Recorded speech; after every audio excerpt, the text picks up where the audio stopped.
Las monarquías asiáticas desafían a la historia. En la era moderna de la democracia, los mundos tradicionales, el misterio y los ritos causan una fascinación y un respeto superiores a los de cualquier otra época. Los monarcas asiáticos son símbolos de continuidad, conexiones vivas con el pasado, amadas y odiadas a partes iguales.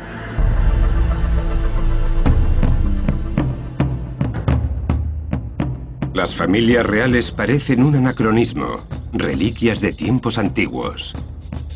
Y aún así captan a sus súbditos con un aura que no logran para sí los políticos, por mucho que lo intentan.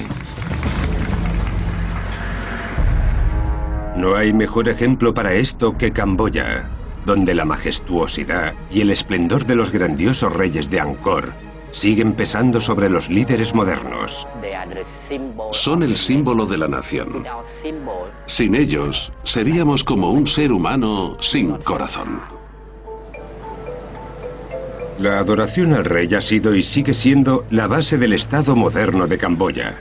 El rey es como el agua y los camboyanos son los peces. No pueden vivir por separado, dependen unos de otros. En los últimos años, Camboya ha vivido bajo el dominio de un solo hombre, Norodom Sihanouk, cuya carrera más bien parece un libro de ciencia ficción. Rey primero, príncipe después, primer ministro y director de cine, rey de nuevo y ahora rey padre. Cuando estás tanto tiempo en el poder, te vuelves corrupto y un dictador. La corrupción y los abusos de los derechos humanos se han vuelto endémicos en Camboya y amenazan con minar el renacimiento de un país que, en el pasado, llegó a ser la civilización más importante del sudeste asiático.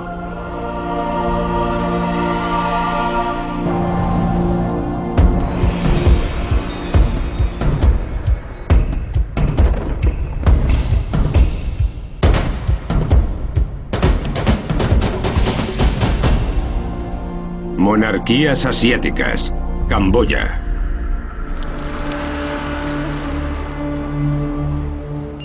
La monarquía de Camboya ha durado más de 1000 años. Ha sobrevivido contra todo pronóstico a invasiones foráneas, al colonialismo, corazones enmascarados y a la revolución comunista.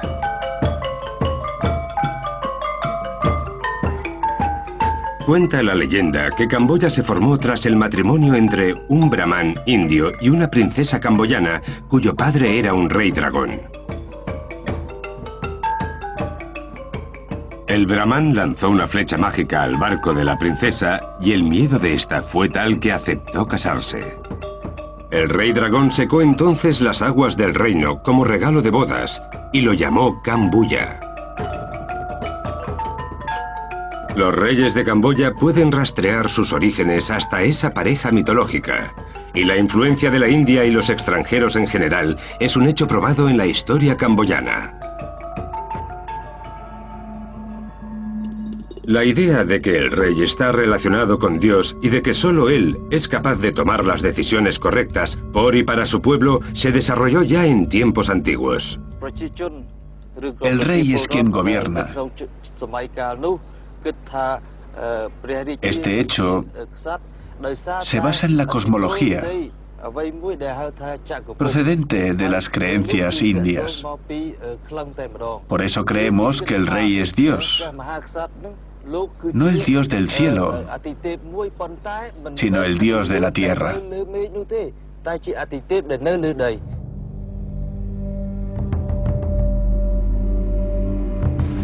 A los dioses se los adoraba como a los padres de la nación, porque su misión consistía en procurar seguridad y prosperidad.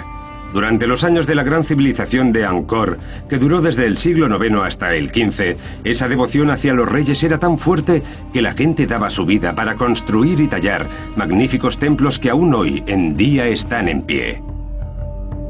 Ese paternalismo siguió existiendo hasta entrado el siglo XX, cuando el rey Sihanouk ganó la independencia de Francia para su país y se dio en llamar Padre de la Nación. Norodom Sihanouk es el padre de la nación. La gente lo ve como símbolo del país.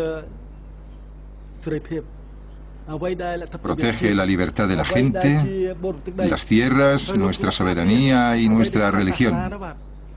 El lema de Camboya es nación, religión y rey. No pueden ir por separado.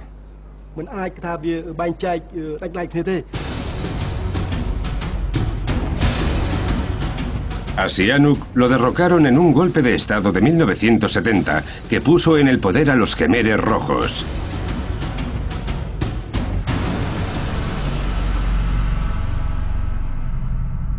Desde la década de los 80, la política en Camboya ha estado dominada por un hombre, el excomandante de los Khmeres, Hun Sen.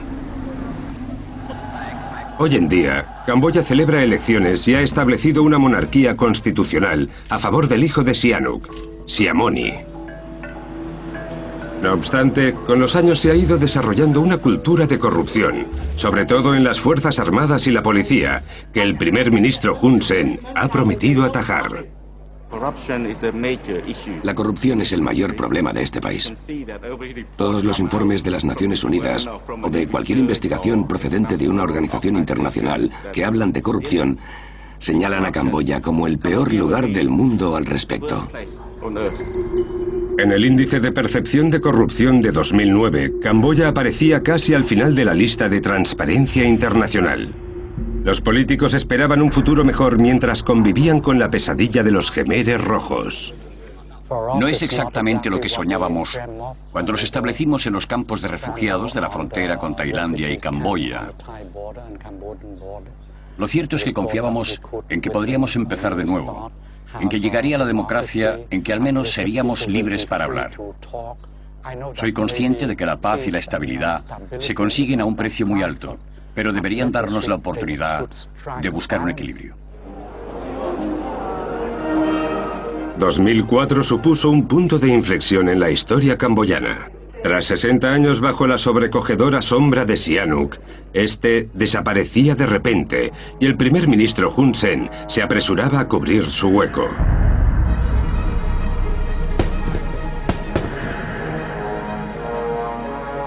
El hijo de Sihanouk, Sihamoni, sigue siendo la conexión viva con los dioses de Angkor Wat y los cientos de templos que aún existen hoy en día. Angkor Wat incluso adorna la bandera nacional. La identidad de Camboya gira alrededor de la tradición de adorar a los reyes que procede de la antigua y gloriosa civilización.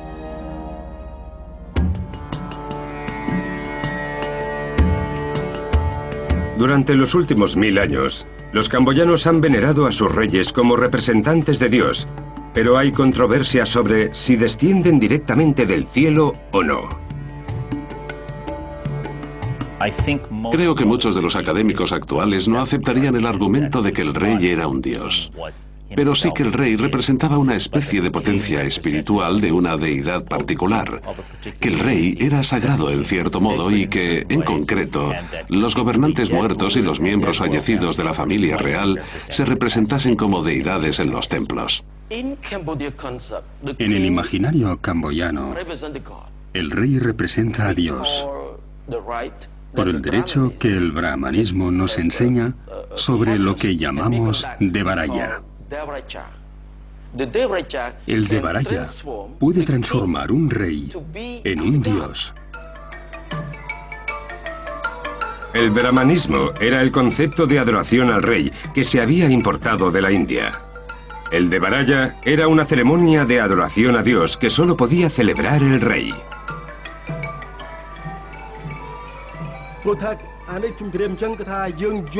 Hay que entender que la cultura camboyana se basa en dos fundamentos. Uno, la cultura Khmer, y dos, la cultura india. Nosotros seguimos su cosmología. Es una simbiosis.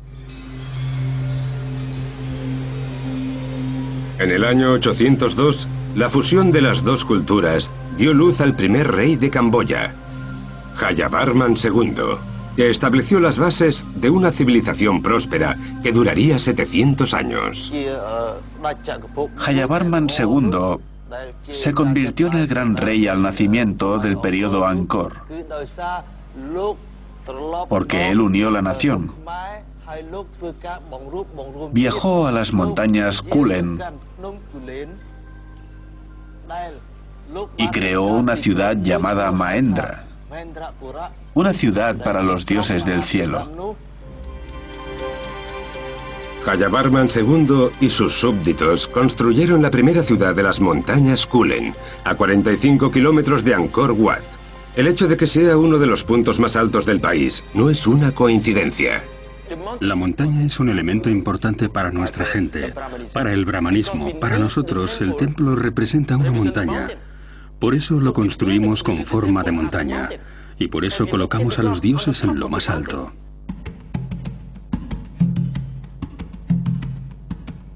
Todos los reyes que han seguido a Jayavarman II quisieron colaborar con su éxito, construir a un nivel mayor, templos más grandes, honrar a Jayavarman como fundador del reino. Cada uno de ellos demostró su divinidad controlando la naturaleza, al igual que los dioses, construyendo embalses y canales de irrigación. Por todo ello, el rey esperaba una sumisión ciega por parte de los súbditos y estableció un patrón de autoritarismo en el país que se mantiene a día de hoy.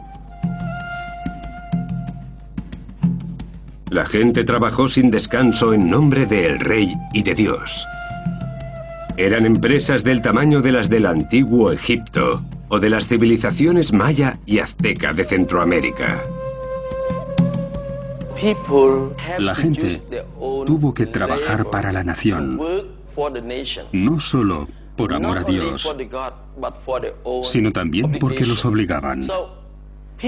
Pagaban impuestos, pero no en dinero, como hacemos hoy en día, sino en horas de trabajo para el pueblo, para la nación, para el rey y, finalmente, para Dios.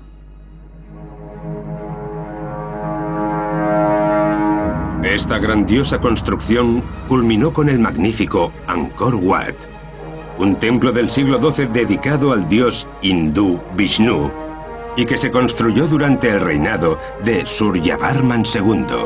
Se cree que trabajaron en él 300.000 personas durante los 40 años que llevó construirlo.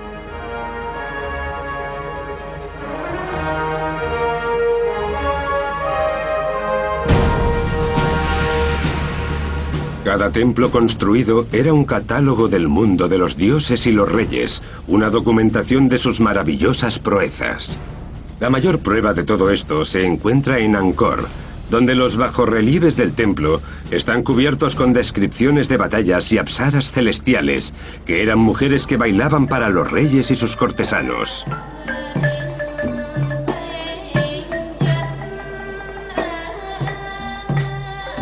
Una tradición que se ha mantenido con el paso del tiempo, aunque en la actualidad las apsaras bailen para turistas, además de para los reyes.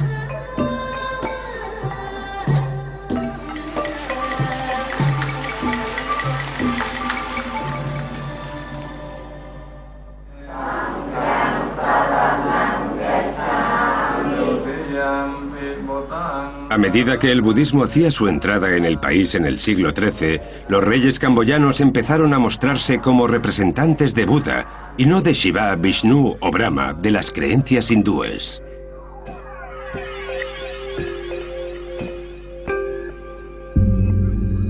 El primer primo de Suryavarman II, Jayavarman VII, ha trascendido en la historia como el mejor de los reyes Angkor y se llegó a pensar que era el primer rey budista. Sus proyectos de construcción de templos eran a grandísima escala. Respuesta directa ante la invasión del Imperio Champa del actual Vietnam en 1177.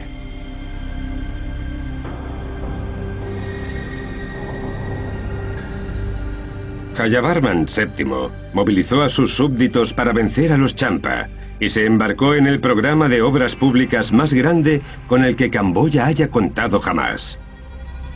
Fue el clímax de la adoración al rey. Jayavarman II dijo: el dolor del pueblo es el dolor del rey. La civilización de Angkor vivía esplendorosamente, y los templos majestuosos y los extraordinarios puentes, carreteras y escuelas daban fe de ellos. Durante su reinado, el rey Jayavarman VII pidió al pueblo Jemer de su generación que cuidase de los templos, ya que no eran solo para él, sino para todo el mundo. No es solo un templo, representa la prosperidad y la cultura de Camboya.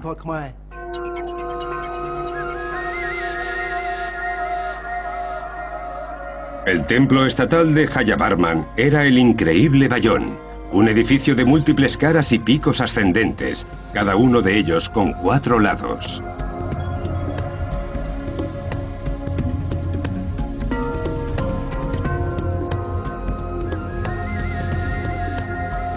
Algunos creen que estas son representaciones del mismísimo Jayavarman. La grandeza de la civilización de Angkor y la veneración a sus reyes empezaron a declinar tras Jayavarman VII. La guerra entre sus vecinos, las actuales Tailandia y Vietnam, terminaría por dominar Camboya hasta la llegada de los franceses al final del siglo XIX. En Angkor se averiaron los sistemas de irrigación y la capital se trasladó a Phnom Penh. El poder del rey disminuyó debido a la guerra y la destrucción de infraestructuras.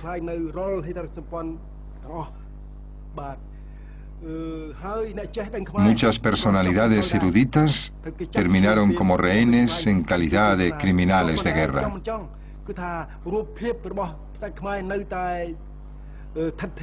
A pesar de todo ello, la gente seguía respetando, llamando al rey. El dominio de Tailandia y Vietnam sobre Camboya implicó que los reyes camboyanos tuviesen que vivir en el exilio con frecuencia o confinados en el Palacio Real. Los invasores vecinos controlaban a la familia real y designaban en ocasiones al propio rey.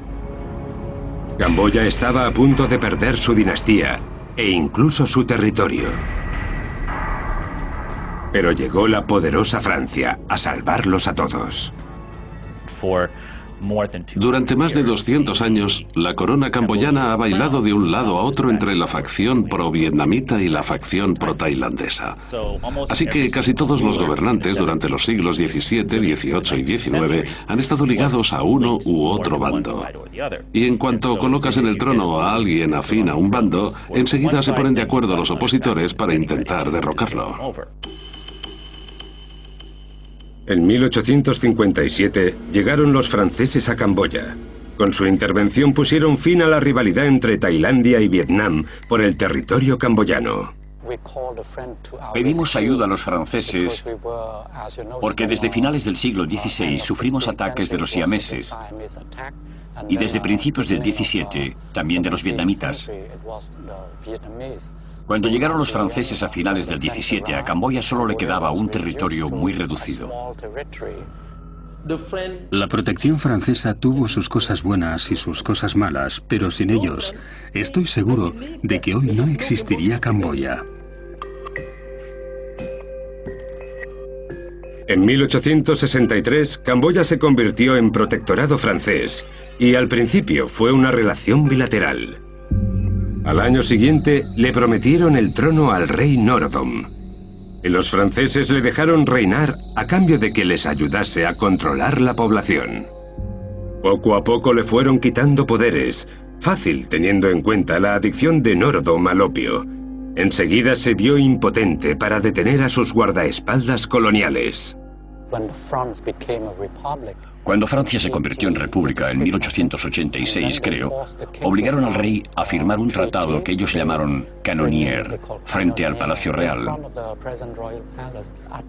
Aquella misma noche invadieron sus dependencias y lo obligaron a firmar también un acuerdo según el cual Francia gobernaría el país. Francia vino a proteger nuestras tierras, pero a nivel más humano, en realidad vino a explotarnos. El rey Norodom falleció en 1904, molesto porque aunque los franceses habían venido a ayudar a Camboya, a modernizar el país y a potenciar su desarrollo, también lo estaban expoliando. Los franceses idealizaron Camboya sobre todas las demás colonias de Indochina. Para ellos era un lugar especial que apenas les daba problemas y que ofrecía múltiples recursos. Norodom había conseguido que los franceses asegurasen la continuidad de su dinastía.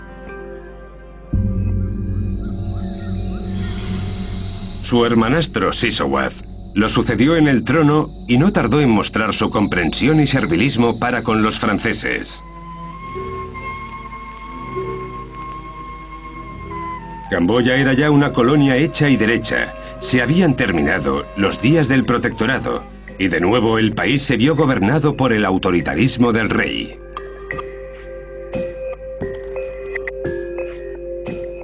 Sisowath falleció en 1927. Para entonces los franceses tenían ya el control. Mientras que Vietnam seguía pidiendo su independencia, los camboyanos eran más dóciles y fáciles de llevar. Controlar a su rey era el menor de sus problemas. En 1941, Francia decidió unir las ramas familiares de Norodom y Sisowath. Para ello nombró rey a un muchacho de 19 años, familiar de ambos, Norodom Sihanouk. Creían que como era joven, le sería mucho más fácil manejarlo. Pero se equivocaron. Dio muchísimos problemas. Creo que tenían una percepción equivocada. Dijeron, el príncipe es muy joven. Seguro que está más interesado en mujeres, música y caballos. Pero lo cierto es que él ya había estado pensando en cómo lograr la independencia para su país. Dijo el mariscal francés, el príncipe Sihanouk está loco. Pero en realidad es un loco muy sabio. A pesar de su juventud, tiene visión sobre el reino.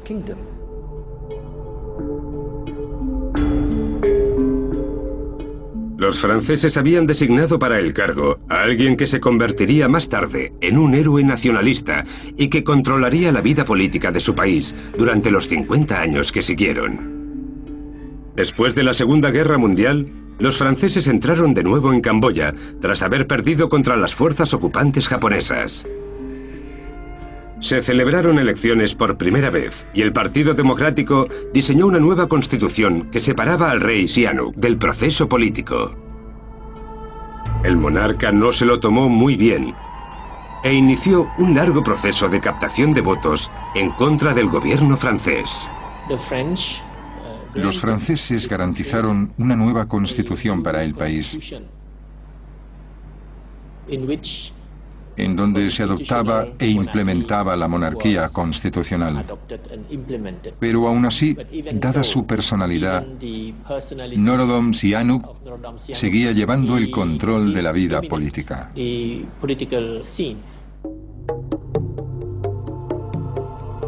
Sihanouk se negó a aceptar las limitaciones de una monarquía constitucional y con el apoyo francés disolvió la Asamblea Nacional. Más tarde, en 1955, con los franceses ocupados en los enfrentamientos junto a la frontera con Vietnam, acordó la independencia final de Camboya. Se marchó al campo y trabajó para la gente. Quería actuar como habían hecho los reyes del período Angkor. Trabajó con la gente para obtener más poder, como Jayavarman VII. En 1955, en solo 12 meses, Sihanouk persuadió a los franceses para que se marcharan. Proclamó la independencia del país, abdicó, formó su propio partido político y se convirtió en primer ministro. Un guiño a la monopolización del poder. El culto a la personalidad que habían iniciado los reyes de Angkor estaba de nuevo en auge. Sihanouk siempre ha pensado que conoce Camboya mejor que nadie, y cuando se celebraron las elecciones, tras un proceso político como el que tuvo lugar, él ya sabía cuáles iban a ser los resultados. De no haber salido las cosas como él esperaba, ya se le habría ocurrido la manera de anular las votaciones. Esa era su idea. La gente considera al rey Sihanouk el padre de la independencia. Y yo creo que supo lidiar con una parte complicada de la historia del país sin que hubiese derramamiento de sangre entre Francia y Camboya. Durante las elecciones de 1955 se perdieron urnas electorales, se acosó, supuestamente, a líderes de la oposición y se cerraron los periódicos más críticos. Un ejemplo de la política autoritaria que todavía gobierna Camboya hoy en día. Sin embargo, Sihanouk fue un hombre querido por su pueblo y Camboya vivió de forma relativamente acomodada. Entre 1964 y 1965 fuimos más ricos que Singapur. Por eso nos echaron el ojo las gentes de los Jemeres Rojos. Los acontecimientos que tuvieron lugar en la década de 1960 en los países vecinos amenazaron la estabilidad camboyana. En un acto de valentía, Sihanouk declaró que Camboya sería neutral en la Guerra Fría. No obstante, estuvo al borde de caer en el comunismo por la influencia que ejercían China y Vietnam del Norte. Creo que los estadounidenses lo acusaron de ser el príncipe rojo. Pero tenía que mirar por los intereses de Camboya, no por los de otros bandos, los comunistas o los Estados Unidos. The fate of our homeland, they don't mind about it. They are more patriots for dollars than for Cambodia. En 1963, Sihanouk dio un gran paso. Cortó la ayuda económica de Estados Unidos y se alió, o eso pensaron ellos, con el bando comunista. Cada vez que alguien abre el debate sobre Sihanouk, siempre sale la palabra voluble. Solía usarse para hablar de él porque era voluble. Todo el mundo, incluso los observadores más afines a la era Sihanouk y su política, tienen que reconocer que, con su fuerte carácter, personalizaba cada insulto, cada desaire. Hizo difícil lo más fácil. Sihanouk consiguió mantener buena relación con los exocupantes y en 1966 el presidente francés Charles de Gaulle honró a Sihanouk con una visita de Estado a Camboya. Le gustaba verse como un hombre de Estado, alguien que infundía respeto y que era capaz de jugar con los más mayores del patio.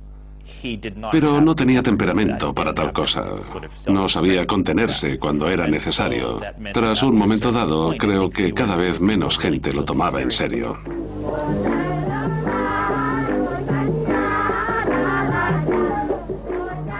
Sihanouk se volvió vanidoso y se aburrió de la política.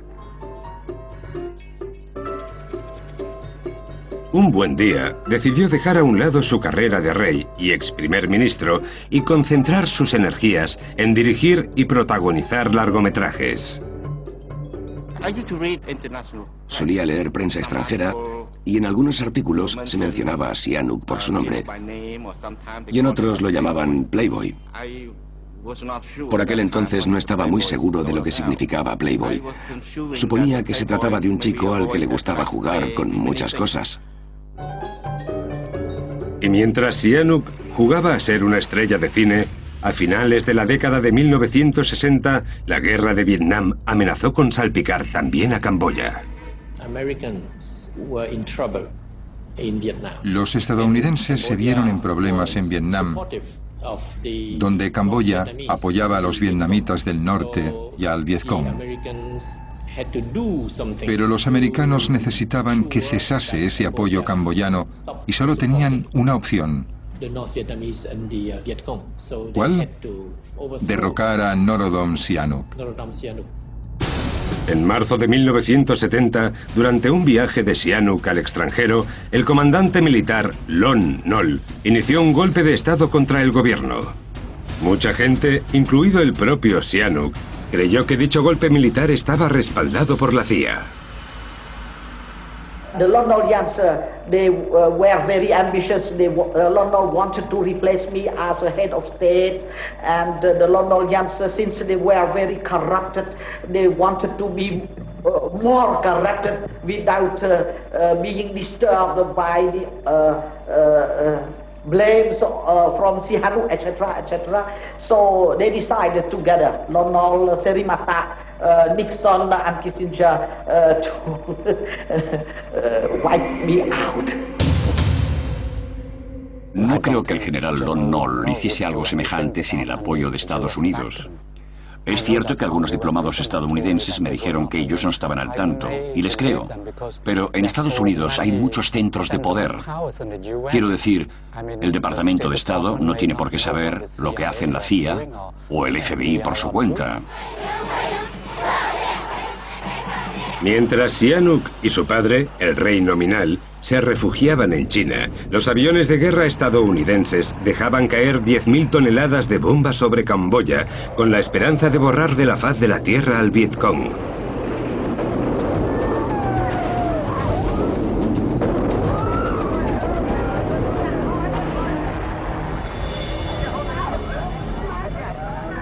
Fue una campaña brutal e ilegal que autorizó el secretario de Estado Henry Kissinger.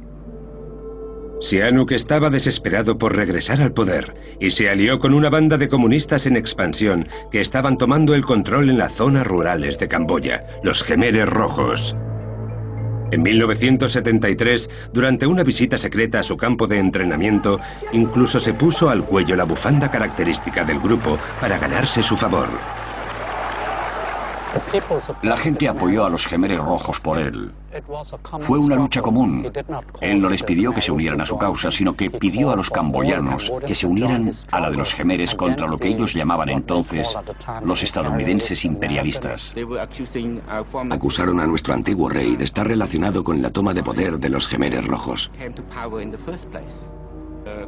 Sin el apoyo de Sihanouk, no habrían llegado a ocurrir los gritos del silencio. Sihanouk creía que si los Khmeres Rojos lograban hacerse con el poder, él sería nombrado rey de nuevo. Pero se equivocó.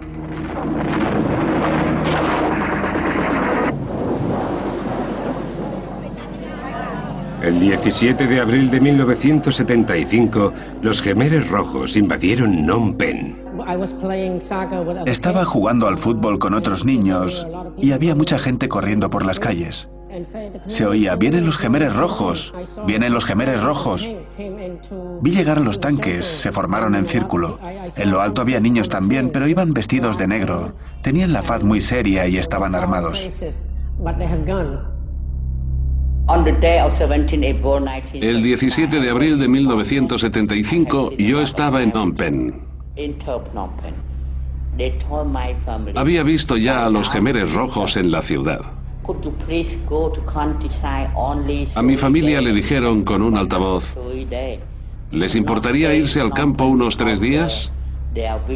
Solo serán 3 días.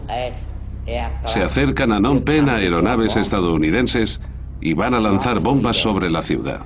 Pero no fueron 3 días, ni siquiera 3 años. Fueron casi 4 años.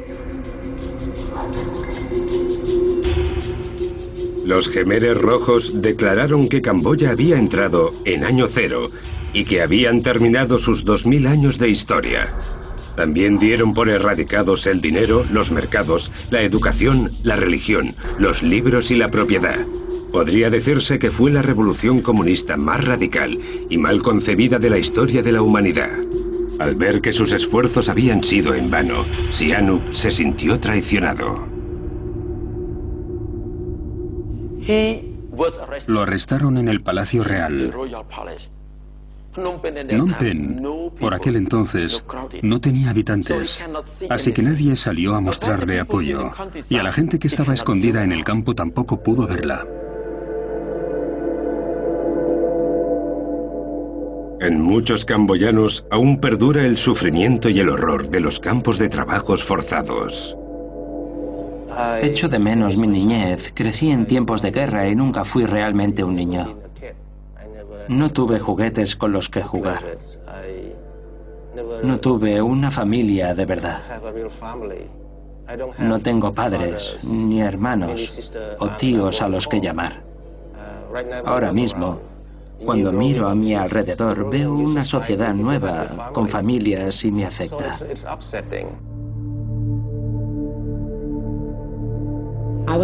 Estuve varias veces a punto de morir en una pesadilla y no sé qué hacer al respecto. Me levanté en medio de un sueño y me ahogaba. Ya me ha pasado 2 veces. Una de ellas estuve a punto de ahogarme de verdad. Casi me muero.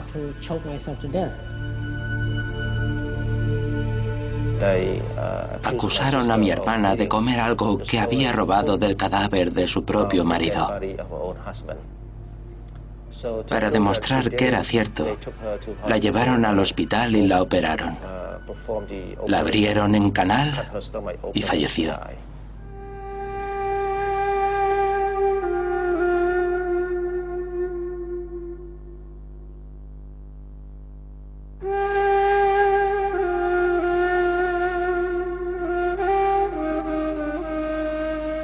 Se cree que los Jemeres Rojos mataron a casi 2 millones de personas, el 20% de la población camboyana.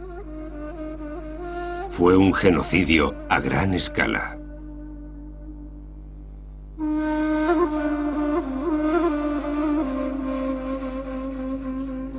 Si habéis visto la película Gritos del Silencio, que sepáis que es real. Esto es un hueso. La víctima murió aquí. Y este era su diente. Ropas. Quizá fuesen de una niña. Su pijama. Es muy triste. Eran hombres malos. Mi padre y mi tío murieron. Mi hermana de inanición. Me dio mucha pena.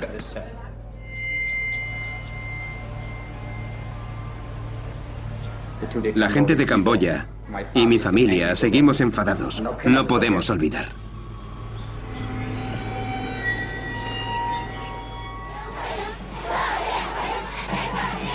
En 1979, los Jemeres Rojos enviaron a Sihanouk a Beijing como embajador. Mientras, los vietnamitas invadieron Camboya con la intención de derrocar a los Jemeres, quienes huyeron hacia el campo. Sihanouk se quedaría en China 12 años y allí esperaría a que lo acogiesen como líder una vez más. Muchos camboyanos dieron la bienvenida a las fuerzas vietnamitas por haberlos liberado del régimen del genocidio.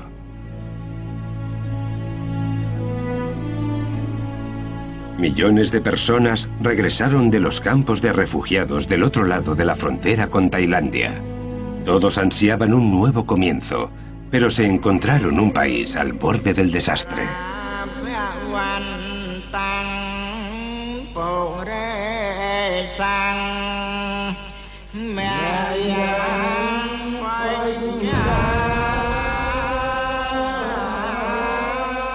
Los Jemeres Rojos habían destrozado la economía rural, asolado las cosechas de arroz, y tanto la gente como el ejército se morían de hambre. Exiliado en China, Sihanouk se negó a negociar con los invasores vietnamitas, un pueblo al que anteriormente había considerado aliado. Es comprensible ese sentimiento de traición que tenían los camboyanos por la invasión vietnamita. No obstante, también se podría justificar dicha invasión en cierto modo. Pero yo creo que él sintió que había desaparecido para siempre la vieja camaradería que había tenido con los líderes de Vietnam a principios de los 70. Los vietnamitas instalaron a un excomandante de los Jemeres Rojos como primer ministro, y Hun Sen lleva desde entonces en el poder. Vietnam abandonó Camboya en 1989. Sihanouk regresó a su país en 1991. Tras años de devastación y guerras, la gente lo vio como la única opción para unificar el país. La monarquía era un puente a la historia que habían perdido durante más de 2 décadas. Tras un periodo de reconciliación que lideró Sihanouk conjuntamente con las Naciones Unidas, se convocaron elecciones en 1993. 1993 fue un punto de inflexión. Sihanouk podría haber sido presidente de Camboya y habría ganado el poder que ansiaba. Pero cometió un error por motivos personales, familiares, y perdió la oportunidad de regresar realmente al escenario político. Sihanouk decidió presentarse a las elecciones con un partido propio y monárquico, Funchipek, Al final, dejó que su hijo, el príncipe Ranariddh, fuese en cabeza, y aquello fue el principio del fin del largo dominio de Sihanouk en la vida política de Camboya. Tras el claro rol unificador que desempeñó, creo que esperaba dominar, de forma legítima, al menos la vida política. Seguramente subestimó a Hun Sen. Por alguna razón, esperaba a que Funcinpec, al mando de uno de sus hijos, le diese la oportunidad de conseguir el poder, de ganar las elecciones y gobernar el país de nuevo. Pero hubo una lucha interna entre él y su hijo. Muchos querían que Sihanouk fuese presidente, pero su hijo lo impidió. Sihanouk es único. Tiene un carácter especial y es tan carismático que podría haber hecho grandes cosas por el país. Jamás habría permitido que el país se fuese al diablo, como así ocurrió. Las elecciones de 1993 se consideraron libres y justas, y se decidió que Camboya tendría 2 primeros ministros en vez de uno, Hun Sen y el príncipe Ranariddh. El país regresó así a una monarquía constitucional bajo la influencia unificadora de Norodom Sihanouk. La decisión de regresar entonces a la monarquía constitucional ha sido una de las mejores que ha tomado el país. Camboya es una nación frágil. Aunque contamos con una especie de monarquía, como institución no es tan fuerte. Hace que la gente se sienta algo mejor, porque confía en que vamos por el buen camino y en que no nos vamos a matar unos a otros de nuevo. Sin embargo, el príncipe Ranariddh y Hun Sen han demostrado ser una pareja extraña. Sus ejércitos respectivos han tenido algún que otro conflicto abierto. Y por si todo eso fuera poco, los Jemeres Rojos siguen en activo y han colocado cientos de minas en las zonas rurales.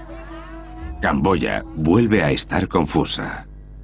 Durante la década de 1990, la influencia del rey Sihanouk fue palideciendo a medida que aumentaba el poder del primer ministro Hun Sen.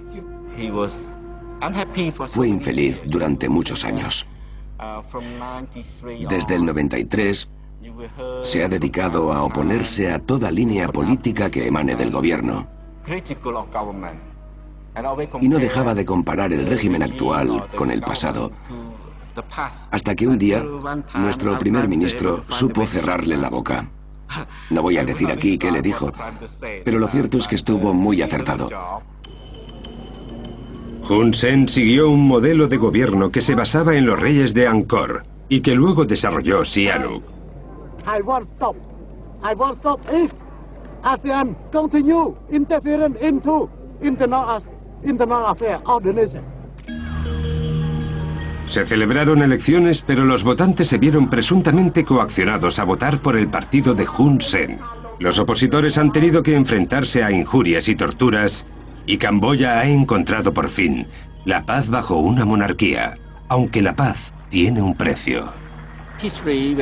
La historia nos dirá, cuando no hay libertad de expresión, cuando el opositor tiene miedo y no puede vivir en sociedad, sino que se ve obligado a refugiarse en el bosque y a organizarse para luchar contra ti, entonces es que el sistema solo permite un partido, que no hay libertad de expresión.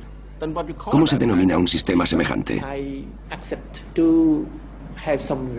Admito que hay varias restricciones a la libertad a cambio de una monarquía fuerte que defiende los intereses nacionales. Pero si la monarquía fuese simbólica, también sería impotente, un instrumento más para refrendar a un dictador. Y eso sería una gran decepción.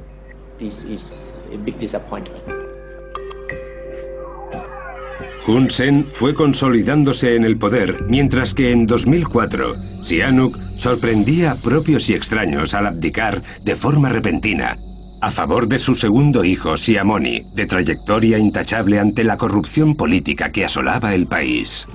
Era bailarín de ballet en Praga, y también él se vio sorprendido por la llamada al trono. Nunca había oído mencionar al rey Sihamoni que quisiera ser rey. Hace 8 o 9 años, sí le dije yo, de hecho, que algún día sería rey. Pero carecía de ambición política.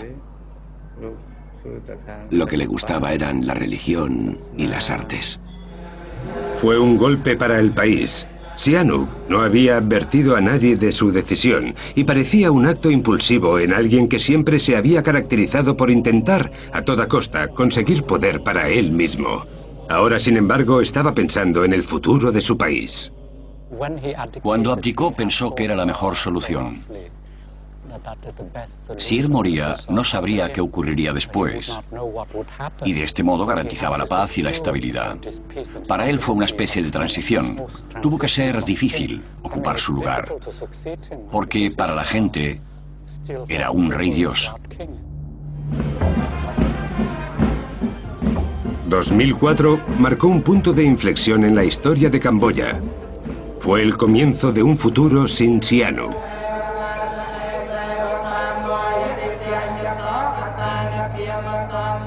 Los años que precedieron todavía habitan como un mal sueño en todos los habitantes. Camboya necesita pasar página. Ha sufrido mucho, sobre todo bajo el mandato de los Khmeres Rojos, y las heridas siguen abiertas en quienes lograron sobrevivir. En 2009, los líderes de los odiados Khmeres Rojos fueron juzgados para dar por finalizado el capítulo más terrible de la larga historia camboyana.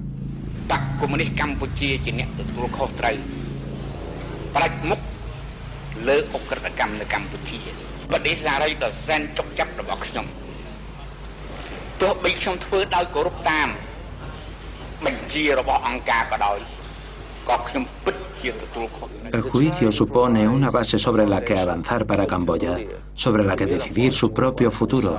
Es un proceso y un juicio final por los crímenes cometidos en tiempos de los Khmeres Rojos, a partir del cual todos los camboyanos y camboyanas tendrán que decidir qué hacer al respecto. Algunos quizá quieran una comisión de la verdad, otros un informe, otros querrán celebrar una ceremonia budista y quemar los huesos. Incluso puede haber quien quiera un desfile, quien prefiera el reconocimiento público en la capital provincial, donde una placa desvele cuánta gente murió en verdad.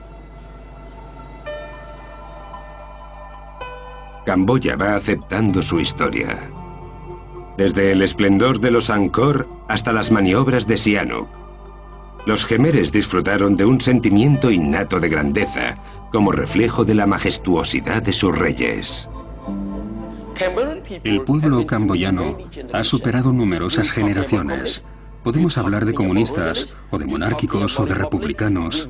Hemos pasado por todos esos estados. Somos un pueblo de gran experiencia. Lo que nos preocupa, lo que queremos, es la paz. Los horrores del pasado, la falta de un gobierno inteligente y la corrupción empobrecieron Camboya hasta límites insospechados a las puertas del siglo XXI.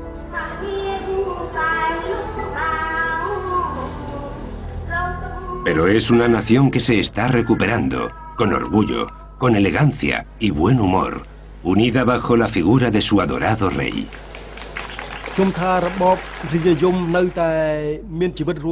Creo que la monarquía sigue viva en el corazón de los camboyanos y camboyanas. Lo quiera o no, en 2009, el pueblo de Camboya sigue necesitando la monarquía, como punto de apoyo, como guía y como símbolo de la nación. Todavía no ha pasado de moda. La monarquía de Camboya ha sobrevivido al periodo más tumultuoso de su historia y ha sabido guiar a su país hasta la paz. Y para la mayoría de camboyanos, esa paz es lo único que importa ahora.